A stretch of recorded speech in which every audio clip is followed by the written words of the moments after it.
Next రోజు morning Arjun, Ravi, మీరా ట్రైన్లో ప్రయాణిస్తారు. ఒక పెద్ద అడవికి వాళ్ళు వెళ్తారు. చుట్టూ చూడగానే చక్కని చెట్లు, టోటల్ సైలెంట్ గా ఉంటుంది. మొబైల్ సిగ్నల్స్ కూడా ఉండవు. వాళ్ళు బుక్ లో ఉన్న క్లూస్ ని ఫాలో అవుతూ వాళ్ళ జర్నీని స్టార్ట్ చేస్తారు. కొన్ని గంటలు నడిచాక ఒక స్పెషల్ షేప్ లో ఉన్న పాము లాంటి రాయిని కనిపిస్తుంది. ఆ రాయి కింద తెలుగులో ఒక లైన్ ఉంటుంది, నిజం తెలుసుకోవడానికి సమయం చేరింది. అప్పటికి పౌర్ణమి చంద్రుడు ఆకాశంలో కనిపిస్తాడు. రవి తన డ్రోన్ తో మూన్ లైట్ ఎక్కడ పడుతుందో చూస్తాడు.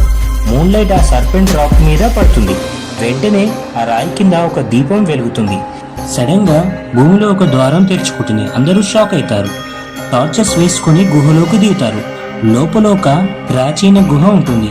అక్కడ గొప్ప గొప్ప యోధుల చిత్రాలు ఉంటాయి. ఫ్లోర్ అంతా స్టోన్ టైల్స్ తో ఉంటుంది. అప్పుడే భూమి కంపిస్తుంది. వెంటనే డోర్ క్లోజ్ అవుతుంది. వాళ్ళు ట్రాప్ అవుతారు.